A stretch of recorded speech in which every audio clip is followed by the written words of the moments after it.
आत्ताच इंस्टाग्रामवरती मी एक व्हिडिओ बघितलाय ज्याच्यात एक ताई असा जा म्हणता बाळा खूप गोड आवाज असा दिसतो आणि खूप छान व्हिडिओ बनवतात हा.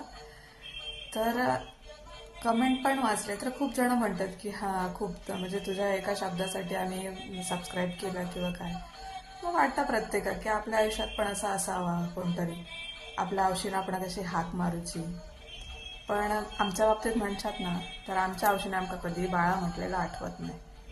खरंच सांगताय माझं स्वतःचं उदाहरण द्यायचं झालं म्हणजे ब्रेकअपचं तर माझ्या लांबपर्यंत संबंध नाही, कारण देव जेव्हा सौंदर्याचे उधळण करीत होतो तेव्हा मी स्वतः माझ्या थोबड्यात मास्क गुंडाळून छत्री घेऊन हातात सनकोट व रेनकोट चढवून उभ्या होते. त्याच्यापर्यंत लांब लांबपर्यंत पण खय सडकावं झालेलं नाही त्याचं.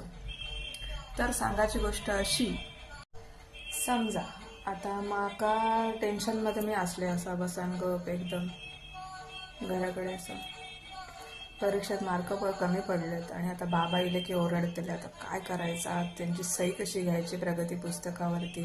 कमी मार्क पडले म्हणून ना नापास मी आयुष्यात कधी झाले नाही. समजा गणित विषय माझं कच्चं होतं तर त्याच्यात समजा कमी मार्क असतील, पास व्हायचे पण मार्क जरा कमी असतील तर आता मी असं बसलोय ना की माझी आई यायची आणि समोरून सांगायची, दर्शना सुटक्यासारख्या थोबाड करून काय बसलंस, कामा कोण करतला, झाला काय अभ्यास करू सांगलेला कोणी तुका नाही म्हणून.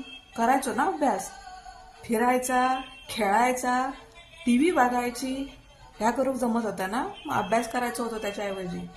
आता का मार्क कमी पडलेत ना, वरडले तर वरडान घ्यायचा, उठ आणि भांडी घासल पहिली. आमका कोणी नाही तेव्हा बाळा काय झालं असा कोणी विचारूक नाही. हां, जेव्हा काम असायचा ना, आता मग गिरणीर जायचं असला दळण आणू किंवा भात भरडूक जायचं असला तेव्हा मात्र असायचा. पण बाळा नाही, माझी की बाय ती वाईज जा एवढा एवढा भात घेऊन जा आणि जरा भरडून घेऊन ये, नाहीतर असा तांदूळ घेऊन जा आणि पीठ दळून घेऊन ये. तेव्हा माझी की बाय ती बाळा बिळा काय नाही असं म्हणायची. आणि काम झाला की परत येगो माझ्या मागल्या ओरडाक तयार. कधीच नाही म्हणजे माझ्या साईचं असं ना, म्हणजे आतापर्यंत मी जेवढ्यांच्या औषधी बघले ना त्यांनी ह्याच केले नाही म्हणजे आमच्या वयाच्या. तर नवीन नवीन असं ते करतात, माय बेबी माय बाबू हे असं आणि बाळा वगैरे करतात. आमच्या औषधी नाही करू कधी असा. हो एवढाच की त्या आता लगीन झाल्यावर मायराक गेले ना, समजा 4 दिवस रवाक गेले तर पहिले 2 दिवस खूप छान बोलतली, खूप म्हणजे हय ठेव की थय ठेव का काय करून जेव घालू तेवढा सांग. आणि 2 दिवस झाले ना की मग सुरू होतं हळूहळू पाय दुखतं, 4 भांडी घासूची होती, श्रवणला माकाच घासू गोळी आता ती असं म्हटल्यावर खायच्या लेकी वाटायचा नाही हो. मग सांगायचा तू बस मी करते असा. मग किंवा 4चे 8 दिवस जर रावलास ना तर त्याच्यापेक्षा असता. जे सकाळी उठलास म्हणजे हाऊस असते शेवटी, उशिरापर्यंत झोपतो मायराक गेल्यानंतर 9:30 पर्यंत. मग उठल्यानंतर सुरुवात करणार, वाय जरा फोडणे घेता हप्ता फोडणे घाल, चपाती लाटून देते भाजून काढ, हे असे.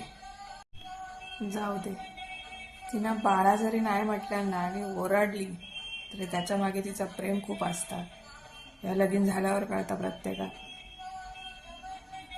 तो ओरडो कशासाठी असता की लग्नानंतर औषधी बापसाचो उद्धार होऊ नये ह्याच्यासाठी असतं. तुमका शिस्त लागा होईल, आपला दुःख असा त्या बाजूक ठेव, आपल्या संसारातली आपली कामं करू घेऊ होईल ह्याच्यासाठी तो ओरडो असता. आणि वाईन म्हणजे आपल्या चढवान कणखर कसा बनायचा ह्याच्यासाठी तो ओरडो असता. जवळ घ्यायच्या वेळात जवळ घेतात ती नाही असं नाही, पण त्यांचा प्रेम असा ते शब्दातून कधीच व्यक्त करणार नाही. आणि आमचे कोकणातले औषध तर कधीच नाही खरंच.